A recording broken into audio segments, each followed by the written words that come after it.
యెహోవా నీ శరణుజొచ్చి ఉన్నాను, నన్నెన్నడును సిగ్గుపడనీయకుము. నీ నీతిని బట్టి నన్ను రక్షింపుము. నాకు నీ చెవియొగ్గి నన్ను త్వరగా విడిపించుము.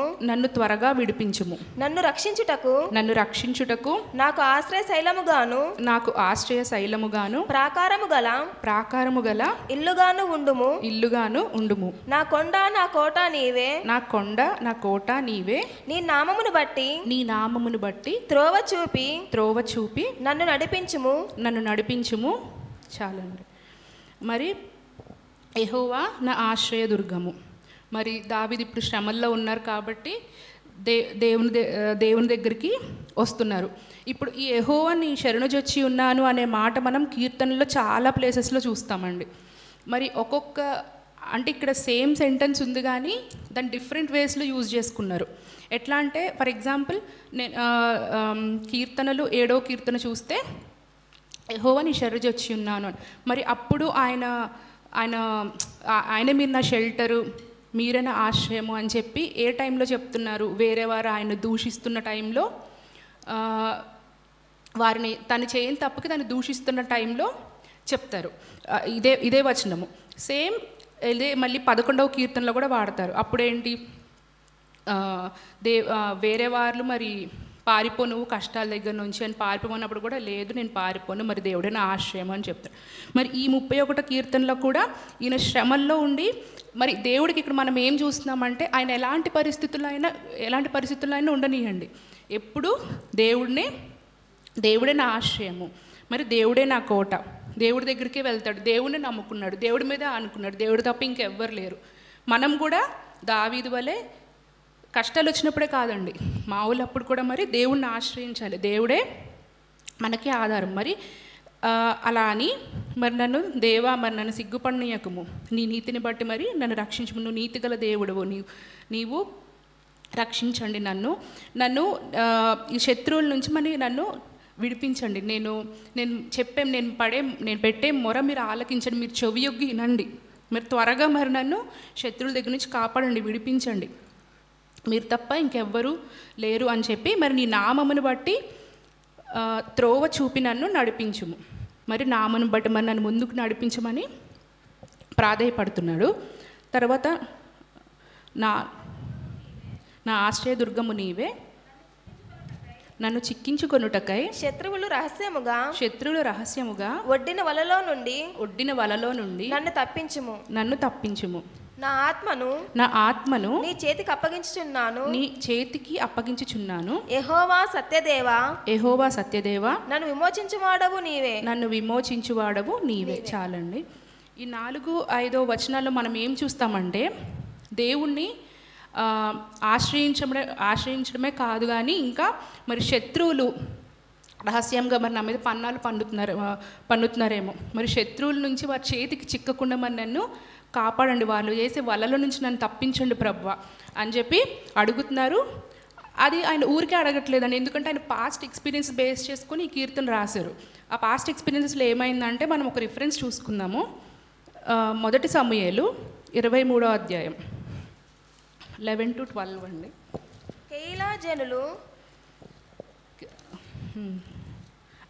కేయిలా జనులు నన్ను అతని చేతికి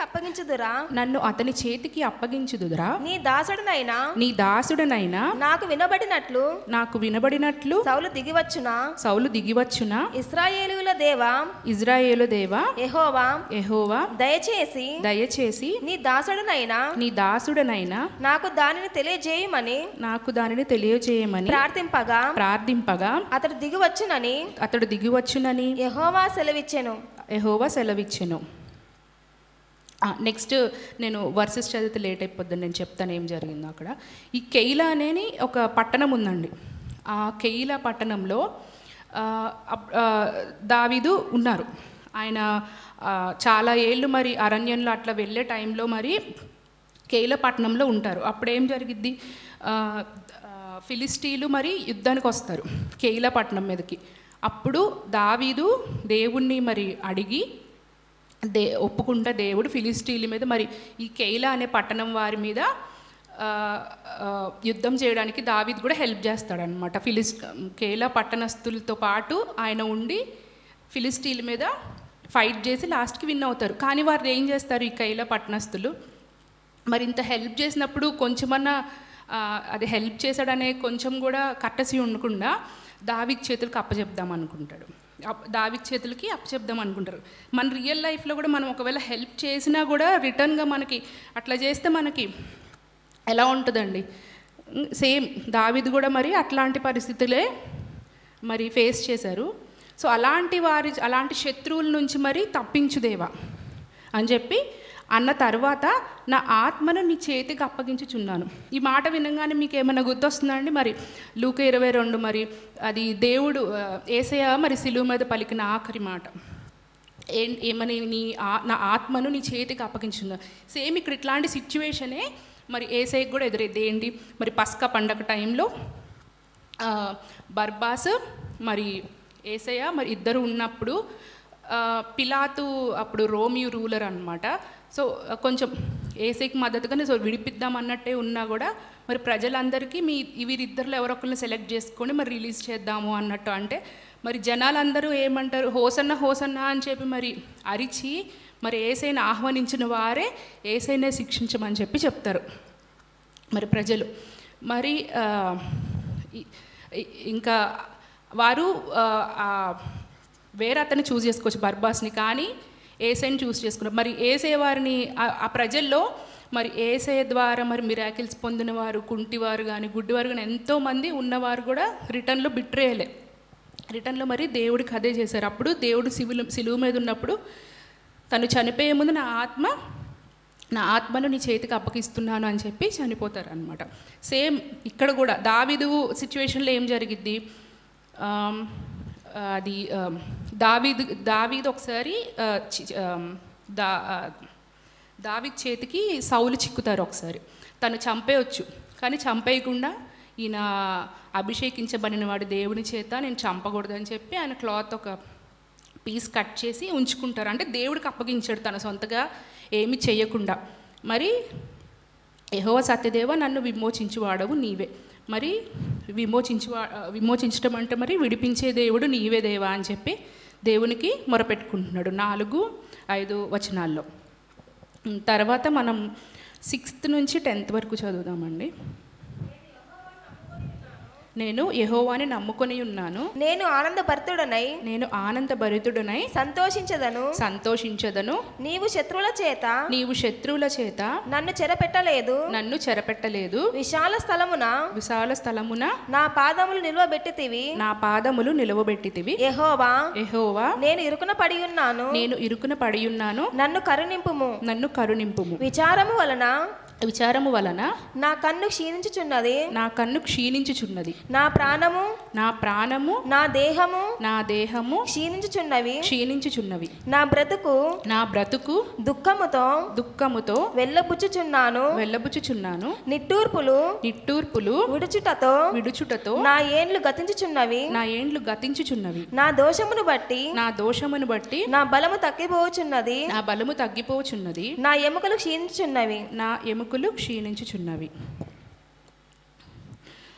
మరి ఈ 6th నుంచి 10th వర్స్ ఏంటంటే మొత్తం మరి దావీదు ఏ విధంగా అయితే మరి సఫర్ అవుతున్నాడు, ఆయన బాధ, ఇంకా బాధ ఎట్లా అంటే మనం సిచ్యువేషన్ చూస్తే మీకు అది అర్థమైతే, కానీ ముందు వచనాలు చెప్తానండి. మరి నీవు నా బాధని దృష్టించి ఉన్నావు. మరి దేవుడు నా బాధను చూస్తున్నారు, నా ప్రాణ బాధలను కనిపెట్టుచున్నారు. చూడడమే కాదు, గమనిస్తున్నారు. ఎప్పుడెప్పుడు ఏం చేస్తున్నాడు ఏంటి అని కూడా గమనిస్తున్నాడు. మరి దాని తర్వాత మరి దావీదు మీద కృపని చూపిస్తారని చెప్పి నమ్మకం ఉండి మరి నేను ఆనందాన్ని అవుతాను అంటే, ఇప్పుడు ఆయన ఉన్న పరిస్థితి శ్రమల్లో ఆయన దుఃఖించాలి కదా, కానీ ఆయన దుఃఖించకుండా నన్ను దేవుడు ఎట్లనో కృప చూపిస్తారు, నన్ను కాపాడతారు, దేవుని వల్లే మరి ఆనందం ఉంటుంది, దేవుని నమ్ముకుంటే మనకి ఆనందం ఉంటుంది అని చెప్పి నేను ఆనందభరితుడనే సంతోషిస్తాను అని చెప్పి అంటున్నారు ఈ 7th వర్స్లో. తర్వాత 8th, నీ శత్రువుల చేత నన్ను చెరపట్టలేదు, నీవు శత్రువుల చేత నన్ను చెరపట్టలేదు, విశాల స్థలమున నా పాదములు నిలబెట్టితివి. మరి నువ్వు నా శత్రువుల చేతికి నువ్వు నన్ను ఎప్పుడూ విడిచిపెట్టలేదు.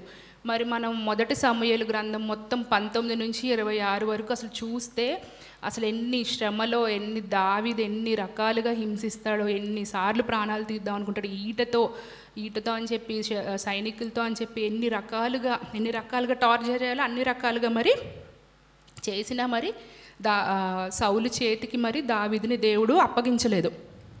విశాల స్థలములో మరి నా పాదములు నిలవబెట్టితివి.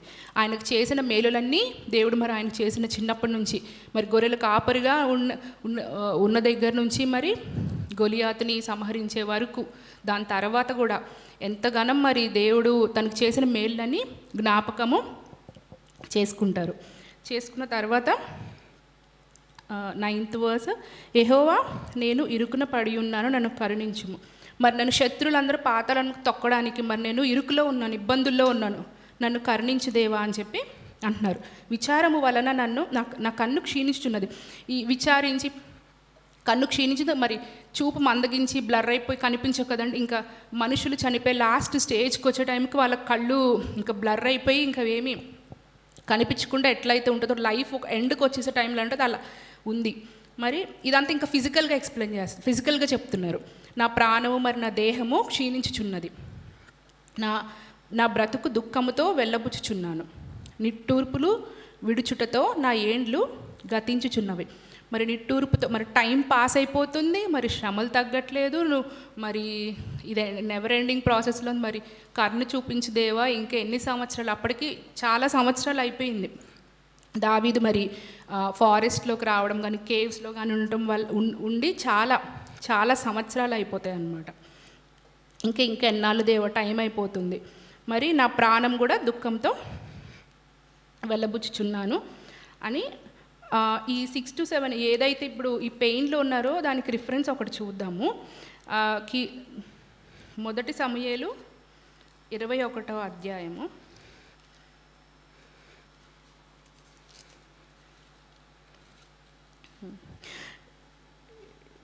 21వ అధ్యాయము 10 నుంచి 14 వరకు. అంతటా దావీదు సౌలునకు భయపడినందున ఆ దినముననే లేచి పారిపోయి గాతు రాజైన ఆకీషు నొద్దకు వచ్చెను. ఆకీషు సేవకులు ఈ దావీదు ఆ దేశపు రాజు కాడ వారు నాట్యమాడుతూ గాన ప్రతిగానములు చేయుచు సౌలు వేల కొలది హతము చేసిననియు దావీదు 10,000 కొలది హతము చేసిననియు పాడిన పాటలు ఇతని గూర్చినవే గదా అని అతనిని బట్టి రాజుతో మాటలాడగా దావీదు ఈ మాటలు తన మనసులో ఉంచుకొని గాతు రాజైన ఆకీషునకు బహు భయపడెను. కాబట్టి దావీదు వారి ఎదుట తన చర్య మార్చుకొని వెర్రివాని వలె నటించుచు ద్వారపు తలుపుల మీద గీతలు గీయుచు ఉమ్మి తన గడ్డము మీదకి కారనిచ్చుచు నుండెను. వారతని పట్టుకొని పోగా అతడు పిచ్చి చేష్టలు చేయుచు వచ్చెను. కావున ఆకీషు రాజు మీరు చూచితిరి గదా వానికి పిచ్చి పట్టినది నా యొద్దకు వీనిని ఎందుకు తీసుకొని వచ్చితిరి పిచ్చి చేష్టలు చేయు వారితో నాకేమి పని నా సన్నిధిని పిచ్చి చేష్టలు చేయుటకు వీని తీసుకొని వచ్చితిరేమి వీడు నా నగరులోనికి రాతగునా అని తన సేవకులతో అనెను. చూసారా అండి, మరి ఎంత దావీదు మరి ఈ వచనాలు మరి తన ప్రాణము క్షీణించిపోతుంది, మరి ఎన్ని రకాలుగా ఈ వచనాలు చెప్పినప్పుడు చూసారా, అక్కడ సిచ్యువేషన్ చూసారా. మరి వేరే గాతు అనే ప్లేస్లో మరి ఆకీషు రాజు దగ్గరికి మరి వచ్చినప్పుడు ఆయన గుర్తుపట్టి మరి అంత చాలా గొలియాతని చంపడం అంటే మరి అంత పెద్ద ఆయన్ని చంపి మరి విజయం పొందడం ఫిలిస్టీన్ మీద మరి చాలా గొప్ప విషయం, చాలా ఫేమస్ అప్పుడు దావీదు. మరి చూసిన వెంటనే ఎవరైనా గుర్తుపడతారు. మరి ఆ విధంగానే మరి రాజు గుర్తుపట్టి నువ్వు తనేనా అప్పుడు స్తుతులు 1000 స్తుతులు అని డ్యాన్స్ అదండి సాంగ్స్ పాడారు నీకోసమేనా, నువ్వేనా అతను అనగానే ఇంకా జరిగిన పాస్ట్ సిచ్యువేషన్స్ అన్నీ దావీదు గుర్తొచ్చి మేబీ వీళ్ళు కూడా సౌలుకి చెప్తారేమో, నన్ను చంపుతారేమో అని చెప్పి ఇంకా ఎంత భయం ఉంటుందండి. ఇప్పుడు మనం ఇప్పుడు బయటికి వెళ్తున్నాము అంటే మనం కాచుకుని ఒకడు ఉన్నాడు మన కోసం చంపుతా అంటే మనం బయటికి వెళ్తామా అండి, ఎంత భయపడతామో, ప్రాణభయం ఎంత ఉంటుంది. దావీదు పరిస్థితి కూడా ఇక్కడ అంతేనండి. మరి ఎంతగానో భయపడిపోయి ఎట్లా ఏం చేశాడంట, పిచ్చివాళ్ళలాగా మంచిగానే ఉన్నాడు కానీ ఆయనకి పిచ్చివాళ్ళలాగా బిహేవ్ చేశాడంట. మనం కూడా అసలు ఇప్పుడు వేరే వాళ్ళ కోసం మన ప్రాణం కాపాడుకోవడానికి ఇంకా పిచ్చి వాళ్ళకి బిహేవ్ చేయడం ఇంకా అంతకంటే దారుణమైన పరిస్థితి ఏదైనా ఉంటుందా అండి అసలు మనుషులకి. మరి అక్కడ పిచ్చి వాళ్ళు అంత గొప్పవాడు, మరి దేవుని చేత అభిషేకించబడినవాడు మరి పిచ్చివాళ్ళలాగా బిహేవ్ చేసి రాజ్యానికి ఉన్న తలుపుల కంట గోళ్లతో ఇట్లా గీరటము, మళ్ళీ నోట్ల నుంచి సొల్లు కార్చుకుంటూ పిచ్చివాళ్ళు అలా ఎలా బిహేవ్ చేస్తారో అట్లాగా నేను పిచ్చివాడిని అని చెప్పి మంచిగా ఉండి మరి పిచ్చివాళ్ళలాగా యాక్ట్ చేయడం అంటే దానంతా దీనమైన పరిస్థితి ఏం లేదు. మరి తనున్న దీన పరిస్థితి గురించి మరి ఆయన ఈ వచనాల్లో 6-10 వెళ్ళగక్కి ఎంత బాధగుండా వెళ్తున్నాడో ఆ బాధనంతా మరి చెప్తారు. దాని తర్వాత 11-13 చదువుదామండి. నా శత్రులందరికీ నేను నిందాస్పదుడనై ఉన్నాను, నా పొరుగు వానికి విచార కారణముగా ఉన్నాను, నా నెలవరులకు భీకరుడనై ఉన్నాను.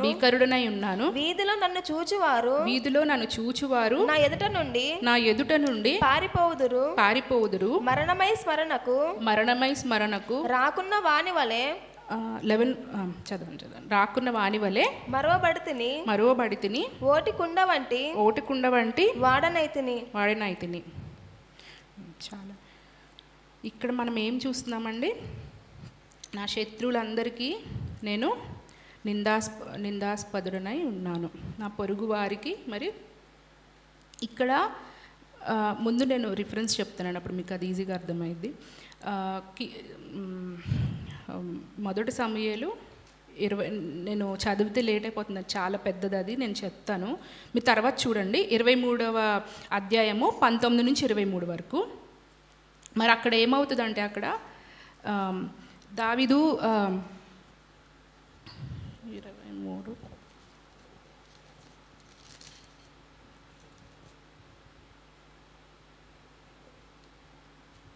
మరి అక్కడ జీఫీయులు అనేవారు ఉండారనమాట. ఆ జీఫీయులు అంటే ఎవరండి, వాళ్ళు కూడా యూదులే. ఇప్పుడు దావీదు గోత్రానికి చెందిన వారే, వాళ్ళ సొంత మనుషులు అయినప్పటికీ వాళ్ళు ఏం చేస్తారు, అక్కడ దావీదు మరి పారిపోయేటప్పుడు అక్కడ దాక్కుంటాడు అనమాట, సౌలు దగ్గర నుంచి కనిపించకుండా. మరి అక్కడ ఉన్న హిల్స్లో కానీ కేవ్స్లో కానీ అక్కడ దాక్కుండా ఉన్న టైంలో మరి ఏం చేస్తారు, ఈ జీఫీలు తన సొంత వారైనా కూడా వాళ్ళు ఏం చేస్తారంటే సౌలు చేతికి అప్పగించేసి చంపించేద్దామని చెప్పి అనుకుంటారు. మరి ఇక్కడ పరాయి వారే కాదు, ఇక్కడ సొంత వాళ్ళు కూడా చంపడానికి చూస్తున్నారు. ఇక్కడ చూడండి 11వ వచనంలో, నా శత్రువులందరికీ నేను నిందాస్పదుడనై ఉన్నాను. శత్రువులందరికీ ఒక కారణం ఎత్తుక్కుంటున్నారు ఈయన చంపడానికి, ఏదో ఒకటి చేయడానికి.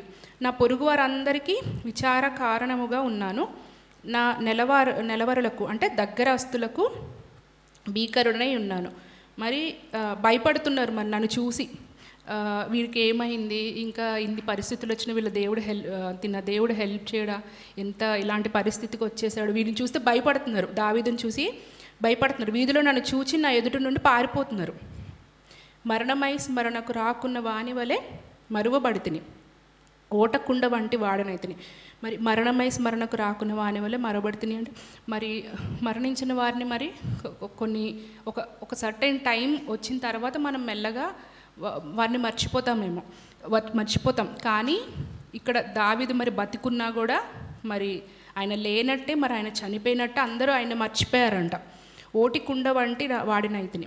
మరి ఎట్లయితే కుండ కొంచెం చెదిరిపి కొంచెం పగిలినా కూడా ఇంక మనది యూజ్లెస్ కదండి, మన వాటర్ పోసినా అవి బయటకు వచ్చేస్తాయి, ఇంక యూజ్లెస్ అని చెప్పి మనం పక్కన పెట్టేస్తాం. సో అట్లాగా మరి నన్ను ఓటికుండ వాడేవాళ్ళు, మరి దేనికి పనికిరాని వాడిలాగా మరి నన్ను పక్కన పెట్టేశారు. మరి అనేకులు నా మీద దురాలోచనలు చేస్తున్నారు, నాకు ప్రాణహాని చేయుటకు యోచి ఉంచున్నారు, వారు గుసగుసలాడుటకు నాకు వినబడుచున్నది. సేమ్ ఫస్ట్ శామ్యూలోనే 30 అధ్యాయంలో చూస్తామండి. ఏంటంటే అక్కడ అమలేకీయులు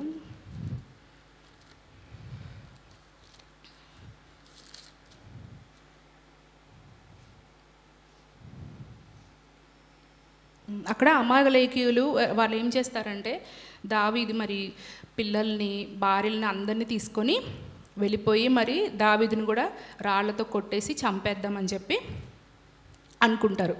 మరి ఇక్కడ నా శత్రువుల వారు గుసగుసలు ఆడడం మరి వింటున్నాడంట. మరి అట్లా రాళ్లతో కొట్టి చంపాలి అనే మాటలు కూడా వింటున్నారంట. మరి నలుదిశలో నాకు భీతి కలుగుచున్నది, మరి నలుదిక్కుల నుంచి మరి నాకు వచ్చే ఆపదను చూసి మరి నాకు భయమేస్తుంది దేవా అని చెప్పి చెప్తున్నారు. నన్ను చూసి అందరూ రిజెక్ట్ చేస్తున్నారు, నన్ను ఇట్లా చంపడానికి మరి ఆపదలు ఉన్నాయి దేవా అని చెప్పి దేవుడికి చెప్తున్నాడు తన బాధ దావీదు. తర్వాత 14వ వచనం నుంచి 18వ వచనం చూద్దామండి. యెహోవా నీ యందు నమ్మిక ఉంచుచున్నాను, నీవే నా దేవుడవని నేను అనుకొనుచున్నాను. నా కాలగతులు నీ వశములోనున్నవి, నా శత్రువుల చేతిలో నుండి నన్ను రక్షింపుము, నన్ను తరుము వారి నుండి నన్ను రక్షింపుము, నీ సేవకుని మీద నీ ముఖకాంతి ప్రకాశింపజేయుము, నీ కృపచేత నన్ను రక్షింపుము. యెహోవా నీకు మొరపెట్టి ఉన్నాను, నన్ను సిగ్గు నొందనీయకుము. భక్తిహీనులు సిగ్గుపడుదురుగాక, పాతాళమునందు వారు మౌనులై ఉందురుగాక. అబద్ధికుల పెదవులు మూయబడునుగాక. వారు గర్వమును అసహ్యమును అగపరచుచు నీతిమంతుల మీద కఠోరమైన మాటలు పలుకుదురు. ఇంకా దావీదు ప్రార్థనలో మరి ముందు ఆయన బాధ చెప్పారు, తర్వాత ఎవరెవరు ఆయన ఎట్లాగా రిజెక్ట్ చేశారు, ఎట్లాగా జనాలందరూ పాపం ఎట్లా చూస్తున్నారు అని చెప్పారు, ప్రార్థించుకున్నారు. ఇప్పుడు ఏంటంటే తను దేవునిపై ఉన్న నమ్మకాన్ని ఎలా నమ్ముతున్నానో చెప్తున్నారు. యెహోవా నీ యందు నేను నమ్మకం ఉంచుకున్నాను, మరి నీవే నా దేవుడు అని చెప్పి నేను అనుకుంటున్నాను, నా కాలగతులు నీ వశంలో ఉన్నా. అంటే ఇప్పుడు ఏం జరగాలన్నా దేవుని చేతుల్లోనే ఉంటుంది. మనం ఎంత ప్రయాసపడి ఏం చేసినా ఇప్పుడు దేవుడి చేతులు ఉన్నదే జరుగుతుంది. కాబట్టి మరి శత్రువుల చేతుల నుంచి రక్షించటమో లేకపోతే వారికి అప్పగించటమో, మరి వారు తరుముతున్నారు, మరి వారి దగ్గర నుంచి కాపాడడమో లేదో అనేది నీ చేతిలోనే ఉంది దేవా. నీ సేవకుని మీద నీ ముఖకాంతి ప్రకాశించు, నా వైపు చూడు దేవా, నన్ను చూడు, నేను ప్రార్థిస్తున్నాను, నేను మొరపెడుతున్నాను, నన్ను చూడు దేవా, నా వైపు చూసి నీ ప్రకాశం మరి నీ ముఖకాంతి నా మీద పడనివ్వు దేవా, మరి నీ కృపచేత మరి నన్ను రక్షించు దేవా అని చెప్తున్నారు. నేను నీకు మొరపెట్టుచున్నాను, మరి నన్ను సిగ్గుపడనీయకు. నేను భక్తిహీనులు సిగ్గుపడుదురుగాక. మరి భక్తిహీనులు సిగ్గుపడుతున్నప్పుడు మరి నేను నిన్ను చాలా ప్రార్థిస్తున్నాను, మరి భక్తుల లెక్కల్లోనే ఉంటాను కాబట్టి నేను భక్తిహీనుల గ్రూప్లో లేను కాబట్టి మరి నేను మొరపెట్టుచున్నాను, మరి భక్తుడి గాథ విని మరి నన్ను సిగ్గుపడనీయొద్దు అని చెప్పి. తర్వాత అబద్ధికుల పెదవులు మూయబడును గాక. మరి వారు ఇంకా ఎవరెవరు? గర్వము ఉన్నవారు, అసహ్యమును అగపరుచుచు, అంటే అసహ్యము చూపించేవారు, వారిని మరి నీతిమంతుల మీద కఠోరమైన మాటలు పలుకుదురు. నీతిమంతుల మీద ఎవరెవరైతే కఠోరమైన మాటలు పలుకుతారో మరి వారందరి పెదవులు మరి మూయబడునుగాక, మరి దేవుడు మూస్తాడు అని చెప్పి ఇక్కడ నమ్ముతున్నారు. తర్వాత 19వ వచనము 20వ వచనము. నీ యందు భయభక్తులు గల వారి నిమిత్తము భయభక్తులు గల వారి నిమిత్తము నీవు దాచి ఉంచిన మేలు ఎంతో గొప్పది. నీవు దాచించిన మేలు ఎంతో గొప్పది. నరుల ఎదుట నిన్ను ఆశ్రయించు వారి నిమిత్తము నిన్ను ఆశ్రయించు వారి నిమిత్తము నీవు సిద్ధపరిచిన మేలు ఎంతో గొప్పది. నీవు సిద్ధపరిచిన మేలు ఎంతో గొప్పది. మనుష్యుల కపటోపాయములు వారిని అంటకుండా నీ సన్నిధి చాటున వారిని దాచుచున్నావు. వాక్కలహము మాన్పి వారిని గుడారములో దాచుచున్నావు. మరి 19వ వచనంలో ఏం చెప్తున్నారు అయితే అంటే మనము దేవుని మీద భయభక్తులు కలిగి ఉండాలి. భయభక్తులు కలిగి ఉండడం అంటే చాలా, అంటే ఇప్పుడు మనం తప్పు చేయకుండా ఉండటము, పాపం చేయకుండా ఉండటము, దేవునికి ప్రియారిటీ ఇవ్వడము, దేవుని ముందుంచటము, అన్నిటికంటే మనము దేవుడి మీద భయభక్తులు మరియు దేవుణ్ణి ఆశ్రయిస్తే మరి దేవుని ఆశ్రయించిన వారికి ఖచ్చితంగా మేలులు జరుగుతాయి. మరి ఆ దేవుని చూపించే మేలు ప్రజెంట్ వెంటనే జరగకపోయినా మరి ఖచ్చితంగా మరి దేవుడి మీద భయభక్తులు మరి దేవుని దగ్గరికి వెళ్తే మరి ఖచ్చితంగా ఈరోజు కాకపోయినా రేపైనా దేవుడు చూపించే మేలులు ఖచ్చితంగా ఉంటాయి. మనం ఇప్పుడు యోసేపుని చూసుకున్నాం అనుకోండి. మరి ఆయన పోతిఫర్ వైఫ్ మరి ఆయన సెడ్యూస్ చేయడానికి ట్రై చేసినప్పుడు మరి ఆ పాపం చెయ్యరు. మళ్ళీ వాళ్ళ అన్నయ్యలు కూడా తను నమ్మి వేస్తారు. మరి ఆ టైంలో దేవుడి మీద నమ్మకం కోల్పోకుండా దేవుని యందు ప్రార్థిస్తూనే ఉన్నారు. మరి పోతిఫర్ వైఫ్ పాపం చేయకుండా కూడా పారిపోయాడు అనమాట. సో దేవుడు అన్నీ చూస్తూ ఉంటాడు. మరి దేవుడి మీద భయభక్తులు ఉన్నాయి కాబట్టే యోసేపు అట్లా బిహేవ్ చేయగలిగారు. మరి ఆయన ఆ రివార్డ్ని వెంటనే పొందుకోలేదు. దానికి సరిపడా ఆ వైఫ్ని అట్లా ఆమె కంప్లైంట్ ఇచ్చినప్పుడు ఆయన తీసుకుని చెరసాలలో పెట్టారు కొన్ని సంవత్సరాలు. వెంటనే ఆ దేవుడు అవును నువ్వు ఇట్లా చేసేసావు, భయభక్తులుగా ఉన్నావు అని చెప్పి వెంటనే మేలు పొందలేదు. ఆయన కొన్ని సంవత్సరాల తర్వాత మరి ఆయన రూల్ చేసే వాళ్ళల్లో ఒకరుగా అవుతారు ఈజిప్ట్ అప్పుడు. సో వెంటనే కాకపోయినా మరి ఖచ్చితంగా తర్వాత అప్పుడైనా కూడా మనము మేలులు ఖచ్చితంగా పొందుతాం భయభక్తులతో మరి దేవుణ్ణి ఆశ్రయిస్తే. తర్వాత మరి మనుష్యుల కపటోపాయములు వారి నంటకుండా, ఇక్కడ మరి కపటోపాయములు అంటే ఇప్పుడు ఎట్లా చెప్పొచ్చు, మన రియల్ లైఫ్లో చూసుకుంటే ఇప్పుడు ఒక నలుగురు చేశారనుకోండి, ఒక నలుగురు మంచిగుంటే పర్లేదు, ఒకరి గురించి ఒకరు చెప్పుకోవడం ముస్లిం ముచ్చట్లు కానీ మరి ఒకళ్ళని చూసి ఓర్వలేని తనము ఇంకా అట్లా ఉన్నాయి. ఇంకా నేను ఎగ్జాంపుల్గా చెప్తున్నా, అవి కాకుండా ఇంకా వేరే కూడా ఉండొచ్చు. సో అలాంటి వాటి ఇప్పుడు ఒకళ్ళు మనకు శాపాలు పెట్టచ్చు, అమ్మ వీళ్ళు బాగున్నారు మనకేమో అలా లేదు వీళ్ళు అని చెప్పి మన గురించి కుళ్ళుకోవచ్చు, శాపాలు కూడా పెట్టచ్చు కొంతమంది. వాళ్ళకి ఇట్లా అయిపోవాలి చూస్తే అసలు బయటికి వెళ్ళి చూస్తే చాలామంది ఉంటారు. మరి అలాంటి వారి నుంచి మరి దేవుడు వారి నుంచి వచ్చేవి శాపాలు అవి మనకు అంటకుండా మరి దేవుడు మనల్ని దాస్తారంట. ఈ వాక్కలహము మాన్పి మరి ఏవైతే ప్లాట్స్ చేసే వారి నుంచి కాపాడి మనల్ని గుడారంలో దాచుచున్నారు. ఇప్పుడు మనం ఫస్ట్ వచనం చూస్తే యెహోవా నీ శరణొచ్చి ఉన్నాను. మరి ఏదైతే ఉందో ఇక్కడ దేవుడు మరి గుడారంలో అక్కడ ఏదైతే దేవుడు అడుగుతున్నాడో దావీదు మరి నువ్వే నా షెల్టరు, నన్ను కాపాడు, నీ రెక్కలు చాటు దాచి ఉంచని ఎక్కడ ఏదైతే అడుగుతున్నాడో లాస్ట్కి వచ్చేసరికి అవును నన్ను ఇట్లా దాస్తారు. సో మరి అలాంటి వాటి నుంచి మరి దూరంగా ఉంచి నాకు గుడారంలో ఉంచి మరి నన్ను దాస్తారని చెప్పి లాస్ట్కి ఆయనకు నమ్మకం వచ్చేసింది. తర్వాత ప్రాకారము గల పట్టణములో యెహోవా తన కృపను ఆశ్చర్యకరముగా నాకు చూపి ఉన్నాడు. ఆయన స్తుతి నొందును గాక. భీతి చెందిన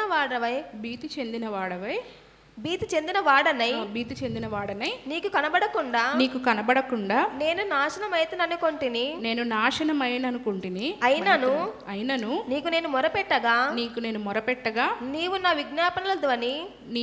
విజ్ఞాపన ధ్వని నాలకించితివి. మరి భీతి చెందిన వాడనై అంటే మరి భయం పొంది దేవుడు మరి నా మొర ఆలకిస్తున్నాడా లేదా, దేవుడు నన్ను చూస్తున్నాడా లేదా అని మనకి అప్పుడప్పుడు చిన్న అనుమానాలు వస్తాయి కదా. సో అట్లా అనిపించినప్పుడు కొంచెం హోప్, దేవుడు మనకు సహాయం చేస్తాడు అని చెప్పి కొంచెం హోప్ ఉన్నా కూడా మరి మనకి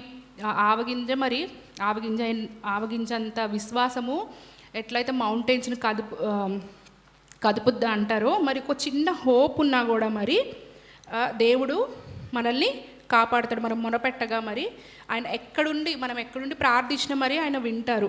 మరి ఇప్పుడు యోనా చూసుకుందామండి. ఆయన మరి చాప గర్భంలో మరి 3 రోజులు ఉన్నారు. మరి జలంలో చాలా లోతుగా వెళ్తారు, కానీ ఆయన చాప పొట్టలో ఉండి ప్రార్థించినా కూడా మరి దేవుడు విని మరి కాపాడి, మరి చనిపోకుండా కాపాడి మరి నినివే పట్టణానికి వస్తారు. సో అట్లాగే మనం దేవునికి మొరపెట్టాలి. దేవుడు మొరపెట్టి కొంచెం ఫెయిత్ ఉంచుకోవాలి. దేవుడు మన మొరను ఆలకిస్తాడు అని చెప్పి అంటున్నారు. తర్వాత 23-24 వచనాలు చదువు. యెహోవా భక్తులారా మీరందరూ ఆయనను ప్రేమించుడి. ప్రేమించండి. యెహోవా విశ్వాసులను కాపాడును. గర్వముగా ప్రవర్తించు వారికి ఆయన గొప్ప ప్రతీకారము చేయును. యెహోవా కొరకు కనిపెట్టు వారలారా మీరందరూ మనస్సున ధైర్యము వహించి నిబ్బరముగా నుండుడి. మరి యెహోవా భక్తులారా, మరి యెహోవా కొరకు కనిపెట్టుకుని వారులారా, మరి మీరందరూ ఎన్ని శ్రమలు వచ్చినా, ఎన్ని బాధలు వచ్చినా మీరు దేవుణ్ణి ప్రేమించాలి. దేవుణ్ణి ప్రేమించి ఎలాగైనా ఎలాంటి పరిస్థితుల్లో ఉన్నా కూడా మనం మనుషుల్ని కాదు ఫస్ట్ పెట్టాల్సింది. మనుషులు ఏమి చేయలేరు. దేవుణ్ణి ముందు పెట్టాలి, ముందు ప్రార్థించాలి. ఎలాంటి విషయమైనా ముందు దేవుని ప్రార్థించి దేవుని గనక మరి ముందు పెట్టినట్టయితే దేవుడు మన ప్రార్థనలు వింటారు. గర్వంగా ప్రవర్తించేవారు మరి ఆయనకు గొప్ప ప్రతీకారం తీరుస్తారంట. గర్వంగా ఉన్నవారికి వారికి తగిన ప్రతీకారం వారికి చేస్తారంట. తర్వాత మీరందరూ మనస్సున ధైర్యము వహించి నిబ్బరంగా, దేవుడు ఖచ్చితంగా చూస్తున్నారు. మీరందరూ దేవుని మీద నమ్మకంగా ఉండి మరి నిబ్బరంగా ఉండండి. మరి ఇది 1 సమూయేలు 30వ అధ్యాయంలో ఒక వచనం ఉంటుందండి.